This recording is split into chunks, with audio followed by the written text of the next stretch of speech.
Video opens with a hyper-detailed, black and white ink drawing. A lone, tormented figure stands against a sky filled with swirling, demonic shapes. The camera slowly zooms in on the figure's face, etched with pain and exhaustion.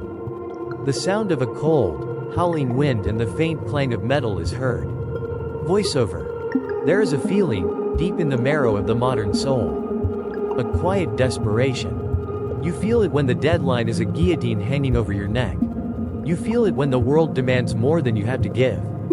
It is the gnawing sense of your own limits, and the seductive whisper that asks, "What if you had none?" This whisper is the most dangerous temptation a struggler will ever face.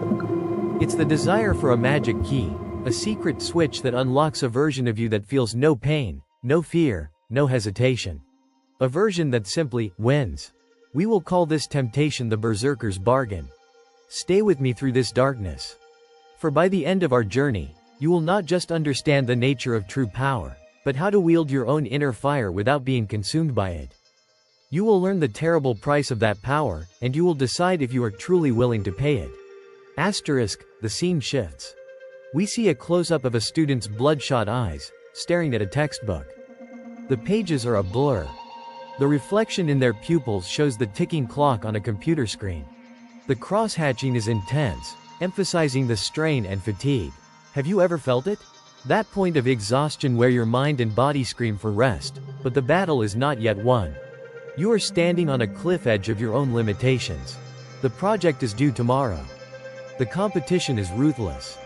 The weight on your shoulders is crushing you into the dust. And in that moment of profound weakness, a thought forms. Not a thought, but a hiss. Just a little more. Push through the pain. Ignore the warning signs. The exhaustion is a lie. The pain is a distraction. Sacrifice sleep. Sacrifice health. Sacrifice yourself.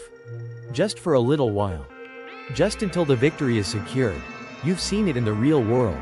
The entrepreneur living on caffeine and 4 hours of sleep, whose company succeeds the very same month their marriage fails. The athlete who plays through a minor injury, wins the championship, and is forced into early retirement, their body a wreck for the rest of their days. You reach for the metaphorical bottle of pills, the fourth cup of coffee, the primal scream of pure, undiluted willpower. You make the bargain. You choose to silence the parts of you that are screaming for mercy, all for the sake of the goal. And here is the hidden cost, the clause in the contract written in invisible ink. When you repeatedly treat your own pain as an enemy to be silenced, your self-preservation as a weakness to be overcome, you are not forging a weapon. You are teaching your own soul that it is expendable. You are practicing the art of self-destruction. And practice makes perfect. The visual changes to a stunningly intricate depiction of the Berserker Armor. It is not presented as heroic, but as a malevolent, parasitic entity of jagged metal and demonic influence. We see it piece by piece. The fanged helm, the clawed gauntlets, the spine-like plating. To understand how to escape this bargain, we must look to one of the most terrifying and insightful allegories in all of fiction. The Berserker Armor from the dark masterpiece, Berserk. This is not a simple suit of armor. It is a curse forged in dwarven hellfire. It is a physical manifestation of the bargain we just described. When the black swordsman, Guts, is broken, bleeding, and facing an enemy he cannot possibly defeat, the armor offers him a solution. A way to win. But its gift is not strength. Its gift is anesthesia. The core idea is this. The Berserker Armor represents the illusion of limitless power, achieved by systematically dismantling your own humanity. It offers peak performance at the price of total self-annihilation. It is a predator that offers to help you hunt, knowing that once your prey is gone, it will feast on you. To truly grasp this, we must break it down into its 3 lethal principles. Principle 1. The anesthesia of pain. When Guts dons the armor, his broken bones don't magically heal. His torn muscles are not restored. The armor simply turns off the pain signals. It drives metal spikes and pins into his shattered limbs, forcing his broken body to keep fighting long past its natural breaking point. Think about this. The armor does not remove the damage, it just silences the messenger. Pain is a vital signal. It is your body's frantic message, Stop. Something is wrong. If you continue, the damage will be permanent. Emotional pain serves the same purpose. Burnout, anxiety, sorrow, these are signals from your psyche that a boundary has been crossed, that a need is going unmet, that your current path leads to ruin. The Berserker's Bargain tempts you to treat these signals not as information, but as noise. You drown your anxiety in distraction. You numb your burnout with empty entertainment. You smother your grief with rage. You are, in effect, putting on the armor. You keep fighting, yes, but the entire time, you are bleeding out on the inside, the wounds deepening, festering in the dark where you refuse to look.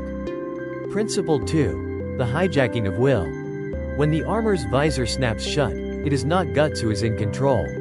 His consciousness is drowned in a tidal wave of pure, undiluted rage. His complex goal, to protect his comrades, to save the woman he loves, is stripped of all its nuance and humanity. It is reduced to a single, primal directive. Destroy everything in your path. Friend and foe become indistinguishable. The objective is no longer protection, but slaughter. The armor is a parasite. It takes your noble goal and perverts it. It hijacks your will. Have you not felt this in your own life? You begin a project with passion and purpose. But as the pressure mounts, the purpose is forgotten. All that remains is the desperate, raw need to finish. You snap at the family you were trying to provide for. You neglect the health you were trying to build. The why is devoured by the how. Your will has been hijacked by the process itself. You are no longer a creator. You are a machine executing a command, and you will grind your own gears to dust to see it done. Principle 3. The debt of the body. Every moment of superhuman strength the armor grants is not a gift. It is a loan. A loan taken from Guts' own future. Every broken bone it pins, every drop of blood it forces him to expend, is a debt that his body will have to pay. With every use, his hair turns whiter, his senses dull, his body breaks down. The armor is literally consuming his lifespan in exchange for short-term power. This is the ultimate truth of the Berserker's Bargain. The power is not external. It comes from you. It is your own life force, your own vitality, your own sanity, burned as fuel. When you pull an all-nighter, you are borrowing energy from the next day. When you push through burnout, you are borrowing emotional resilience from the next month. When you live in a state of chronic, high-intensity stress, you are borrowing years from the end of your life. The Berserker Armor is the most terrifying payday loan in existence. The interest rate is your own flesh and blood. And the debt collector is you. It is the broken, empty husk you will become if you continue to make the bargain. The metaphor is this: the armor is a deal with the beast inside of you. It promises you the power to defeat the monster in front of you, but demands you become a greater monster to do it. And once the battle is over, the external monster may be gone, but the internal one remains. And it is very, very hungry. Asterisk, the imagery shifts from the demonic armor to a more stoic, controlled visual. We see the warrior philosopher sharpening a sword with immense focus. Sparks fly, but his movements are precise, economical. It is an image of controlled power, not wild rage. So, we stand at the precipice. We understand the bargain. We see the cost. Rejection of this inner power is not an option. The world is too harsh. There are battles that must be fought.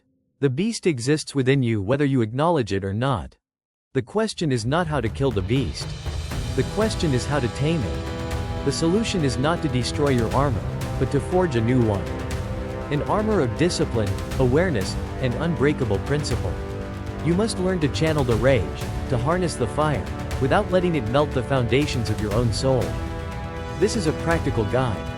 This is how you master the beast. Step 1. Identify your armor triggers. The beast is summoned by desperation. The armor calls to you when you feel overwhelmed, powerless, and cornered.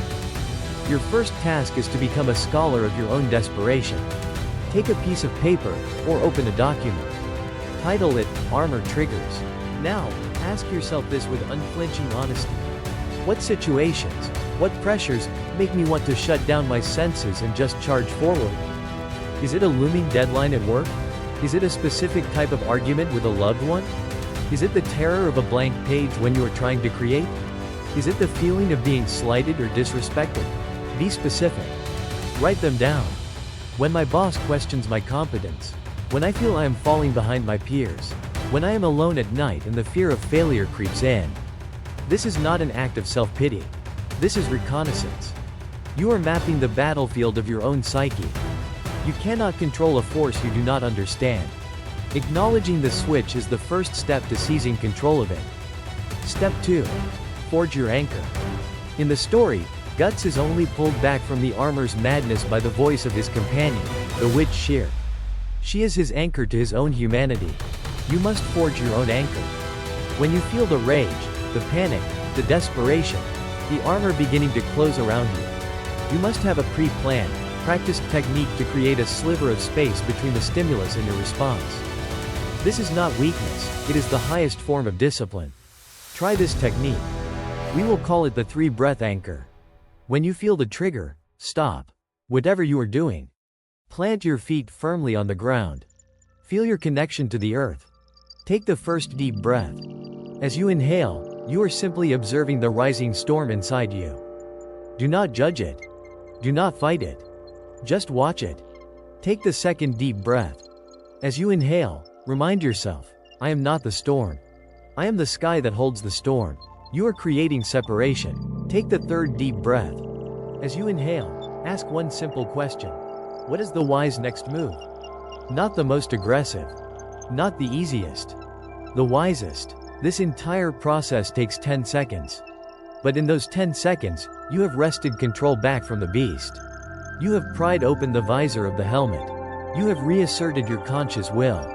You are no longer the passenger. You are the rider. Practice this when the stakes are low, so it becomes instinct when the stakes are high. Step 3.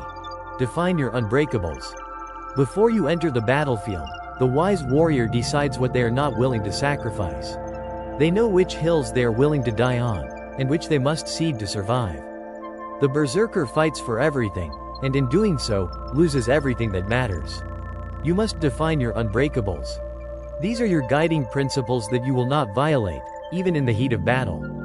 Again, take out your journal. Title this page, My Unbreakables. Write them down as sacred oaths. For example, I will not sacrifice a full night's sleep for a deadline.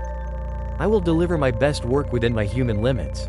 I will not sacrifice my family's peace for the sake of winning an argument. I will disengage and return when I am calm. I will not sacrifice my physical health for a promotion. I will not skip workouts or eat garbage to work an extra hour. I will not sacrifice my integrity for a sale. I will be honest, even if it costs me the deal. These are your lines in the sand. They are the voice of Schierke whispering in your ear, reminding you of what truly matters when the armor's bloodlust is telling you that only victory matters. The beast knows only how to conquer. Your unbreakables teach it how to live. Step 4. Conduct the post-battle assessment. After every great struggle, every completed project, every major conflict, every period of intense effort, a warrior does not simply move on to the next war. They maintain their equipment. They tend to their wounds. They assess their performance. You must do the same for your mind and body. After the fight is over, take a moment of quiet reflection. Ask yourself these questions, and answer them with brutal honesty. What did this victory truly cost me? How much of my energy, my health, my peace of mind, did I spend? Did I break any of my unbreakables? In winning this battle, did I sow the seeds of a future defeat?